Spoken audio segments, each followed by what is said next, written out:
We're back with the abandoned Acura NSX, and we are doing our best to restore this thing back to its original state. So last night we put the NSX up on the lift and we started to remove the wheels, the exhaust, the subframe brace, and we started to remove the coolant and spilled it everywhere. She won't stop. And now with all that work out of the way, it's time for us to finally drop the engine. And the first time in what I would probably say is forever. Let's get into it. Oh my God. One more? Yeah. Okay. I think we gotta start moving back. Okay, hold on. Cool, keep going. Make sure the car doesn't tip on us. Yeah. That's right. We're good. Very good. Go up all the way. Dude, this is bad. Oh my, it's like comical. Yeah, you can even see. Oh, look at this right here. Dude. What, is this 3 pieces or is this just one? Who knows? Oh yeah, this motor mount's good too. Oh look, there it is. Yeah, no, she's Oh my God. golden. Someone tried to keep it in there. Oh yeah. Do you want that? Oh my, you don't even need to burn them out. Dude, the thing went, boop. Buy a Honda NSX. Like, this wasn't bad. Yo, Dude, mint FR, dude. condition. For real, for real. This is one of the worst engines we have ever seen on this channel. Covered in sludge, covered in oil. Definitely needs a teardown and service. Oh. That's Nice, terrifying. Lock it. Oh yeah. I don't. If it goes in a little bit, I'd rather have to not push it all the way up the hill. This is what we're gonna be using on our first attempt at cleaning this. This is Meguiar's Citrus Power Cleaner Plus. You guys haven't watched this channel for a while. You have heard us give this thing the praise and the glory that it deserves. It's essentially like a really strong degreaser. It can clean our floors. That's how aggressive it is. So we're gonna douse this thing front to back. I'm just gonna start spraying it. I'm gonna let this stuff just soak on the engine. This will help break up some of the dirt, some of the oil, so that when we take a power washer to it, it's just gonna allow the job to happen a little bit easier.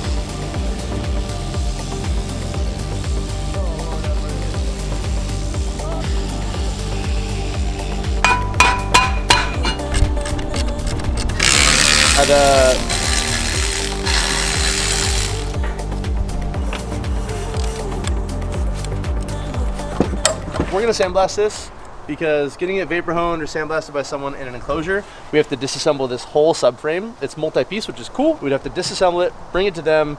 It's a lot of bolts we have to take off. We don't want to do it, so we're gonna do it here, like we're trying to do with a bunch of stuff. And you can watch us sandblast this whole lattice work of subframe.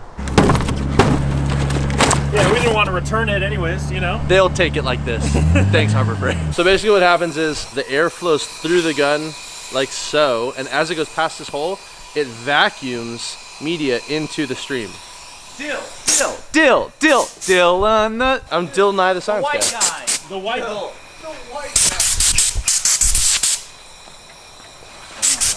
Oh, okay, I didn't feel anything. What Alright. do I do? I want to cover like all the stuff that we don't want to shoot. So mostly the motor, you know, like the big holes that can get the abrasive in probably isn't going to live too nicely after we get it full of abrasive. Yo, look how fucking magical Ian looks right here.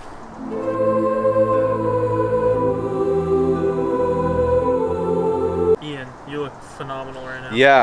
Yeah, I know. Now give me my sand. Why don't you just take a box cutter, cut like a square in it, and then you can just use it as a funnel to dump. Oh, he's so smart. I'm so smart. Hey, where's your thing at? Give me the thing. Give me your fucking thing, man. Yeah. Give me your... Oh, his breath is so warm. Alright, blast away.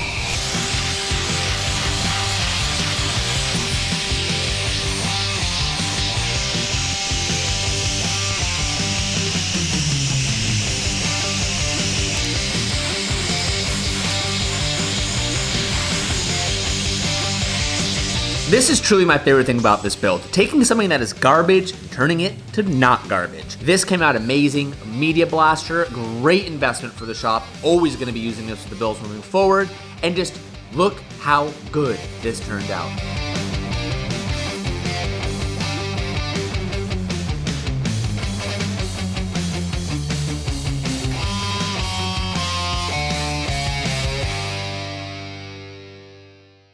Now we're gonna get into the meat and potatoes of this whole entire video. The most daunting task of this whole entire build, in my opinion, and that is doing a full entire service on this engine. Now it is a Honda, so it should be easy, right? That's what Hondas are meant for. Right here we have a full service kit. This comes with everything that is meant for the 90,000 mile rebuild. Now this is at 147, but it was the biggest rebuild kit that we could research that was like, just do this when your motor's tired. So, comes with the water pump, comes with all the service belts, comes with the new water pump cover. I think that's what that is. All the various gaskets that we would need, washers we need, even down to like super small stuff like radiator drain O-ring. All the oil that's all over the side of our engine is because these things are in bad condition. So it's time we replace them. I'm gonna remove this.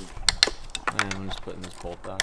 Oh, mama. Dude, Ian's really speed running this. Ian's fucking He's just breaking them G, dog. apart. Are you kidding me? Look at him. Actual size, 10 millimeters on it. Like a deep. You're doing a great job, Pete.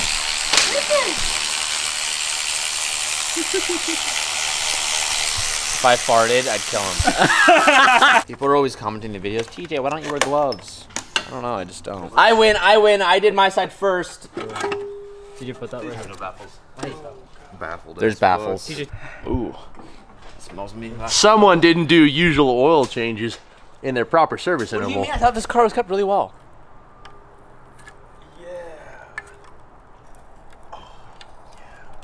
Peel it. Peel it.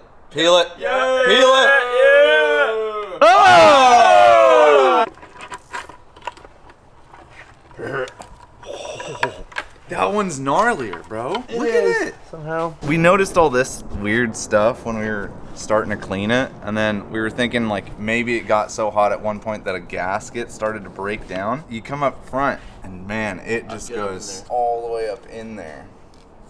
Now, as we're cracking into this engine, there are a few comments that we're seeing repeatedly over and over again that I want to go ahead and address. The first one being that 30 grand is not cheap. How could you call 30 grand dirt cheap? You guys have to listen to what I'm saying. An NSX on the super low end, 80 grand, but on an average end, $95,000 to $100,000. So when you buy an NSX for third of what they're normally going for, that's about as cheap, if not the cheapest sale in the last few years of an NSX that is running and driving.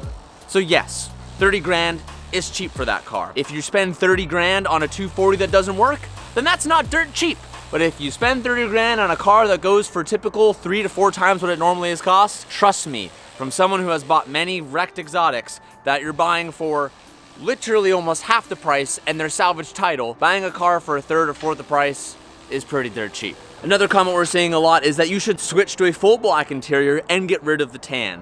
And while yes, I do agree with a lot of you, it's just not that simple. Finding a full, complete black interior that's just for sale somewhere has proven to be pretty close to next to impossible. If it were that easy, we would have absolutely done it. And for those that are suggesting that we go ahead and just dye or paint our interior to make it black, I've heard good things about that and I've heard bad things about that. And I want this NSX to be as beautiful as possible, and I don't want to risk playing with dyeing my interior or staining my interior on a car that I really want to look good at the end of the day. So I'm not gonna be switching to black interior. And I've even seen a few comments from you guys saying that tan is a rare option. Not sure about the validity to that, but I'm okay with tan for now. While the boys continue to take apart the rest of the engine, I'm gonna go ahead and start disassembling the baffle because we're gonna repaint this and save these because these are really expensive.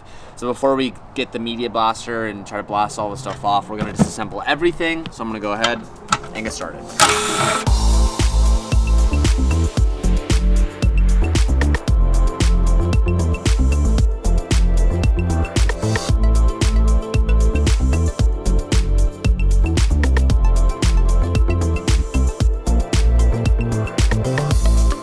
With both baffles removed, we're going to prep this for more cleaning and paint. Calvin's gonna continue taking all of the RTV off the top of the baffles. Dylan is gonna grab a valve cover, I'm gonna grab a valve cover, and we're gonna try to clean these the best that we can before we go ahead and try and strip all the paint off it.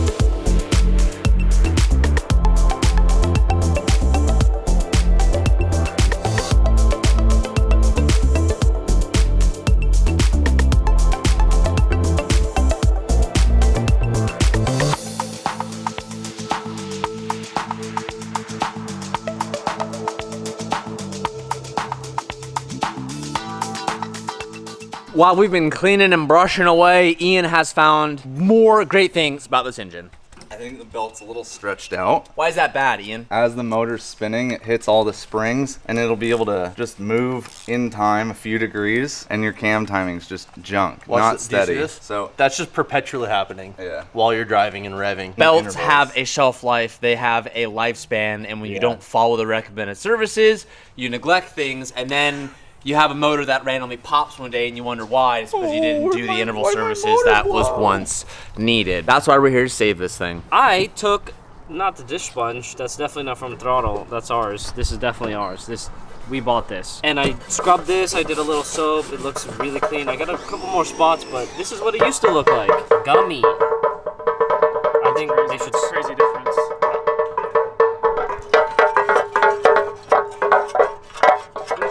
Why are you feeling us cleaning, dude? Sorry, guys. Oh god.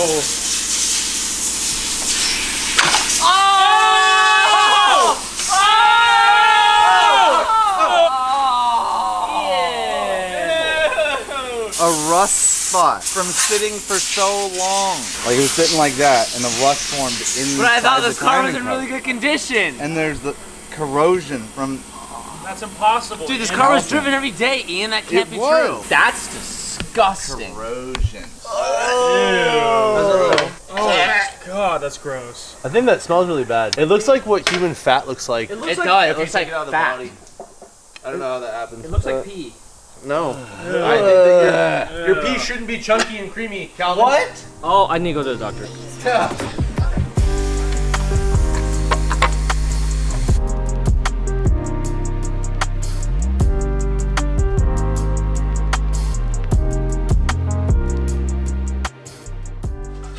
These valve covers came out really, really well. We did our best to clean them. When we did the media blast, it sends little sand pieces everywhere and sand bits, and that's what's breaking up all of the junk that's on there. I want to note that we cleaned this 3 or 4 times. We used dish soap, we hand washed it, we air dried it, did that a few more times because it is critical that when putting the valve covers back on that there is no sand residue, because the tolerance of the sand is thicker than what's going to be in the oil. So it's a great way to clog stuff in the engine and have a catastrophic failure. So this is thoroughly cleaned. Now before we lay down some engine paint, I'm gonna heat them up because they are cold to the touch. It's pretty cold out right now, and I know I'm in California and it's pretty cold. It's about 60 degrees. Could even be like in the high 50s.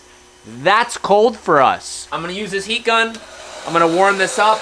It's magnesium and that scares me, so I'm gonna be a little bit careful, but before we lay paint down on this, it's crucial that it's at least a little bit warm. So the paint we're gonna be using is called VHT, High Temperature Wrinkle Plus.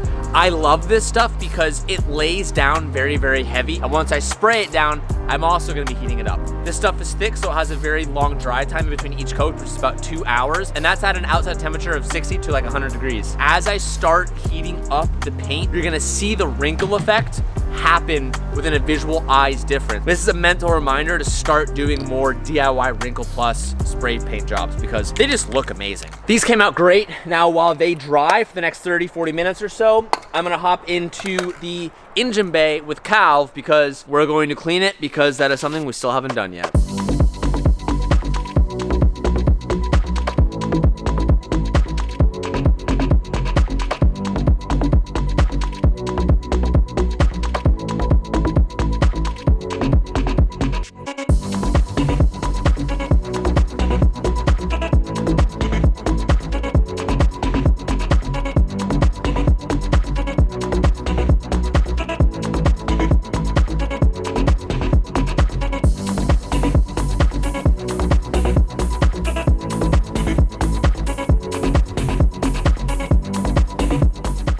All right, Dylan just did a Dylan thing. We had some black touch-up paint, and look at that. We were gonna do the same thing. We had the idea of like painting them black or red, and then just like rawing the face. Yeah, but we did the reverse. We did raw brake with a painted face. Like, you gotta switch it up, you never know. When we had the bumper off in the first episode, we were looking at the crash bar right here, and it looked like the crash bar was a little more bent right here, but we couldn't really tell for sure. We kind of glazed over it, put it in the back of our heads, and we're like, we'll address it later. Well, right now, it's later. As we've been producing these videos, I've been getting a lot of people digging deep and trying to find the history of this car, and I've had some people say, the history of this car was great, it's always been so good, it's not that bad. Well, I've also had a few other people that are like, yo, that car was once hammered, everyone beat on that car. It was also crashed at one point, which is what we're finding here. And as we were just looking at this front bumper, we started looking at this front fender, and I'm gonna show you something and tell me if you guys can see it. Anyone see anything right there? That should tell you everything. That's supposed to have a corner light. That's poorly bonded in there. Second of all, this is just Orange Peel City. Third of all, that's a run right there. Fourth of all, that's a 16th inch of Bondo. Oh, and these are supposed to be aluminum fenders. Yeah, because you can see right here, it's all rubbed in, but it's aluminum, right? This car's old, so we don't know which owner it was. But that's the beauty of it, and that was the whole point of this, is this thing has been through the ringer. So essentially what we're saying is we have found a bunch of Bondo in the front right corner. It's not salvaged. It clearly was never reported. It's nothing like the frame is bent or anything, but there was definitely some damage in the front. Some fenders were patched up. There is a bunch of Bondo, and now before we change the color, it is up to us to redo all that work, fix it, and get it proper again. It's the next morning. We had to do another coat on this because I screwed it up, but they look great now. So before we put these back on the engine, we're gonna install the baffles. Now that they're nice and cleaned up, there's no more sludge or residue or anything of that sort. So I'm gonna throw all these back in, and then we'll install all these gaskets, and we'll chuck them back on the car.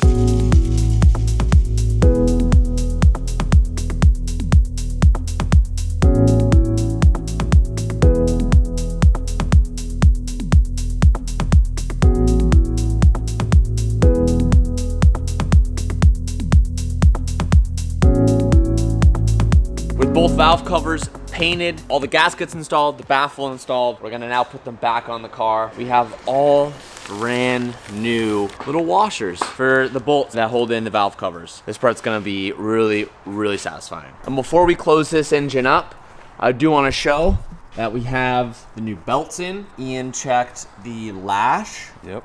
We put in the new water pump, new water cover. 2 sensors. Oh, 2 sensors, new belts, a whole bunch of cleaning. There's some residual stuff that just won't come off, but it's the best it's ever looked. We're very satisfied with that. Nothing like a fresh stick of Honda Bond.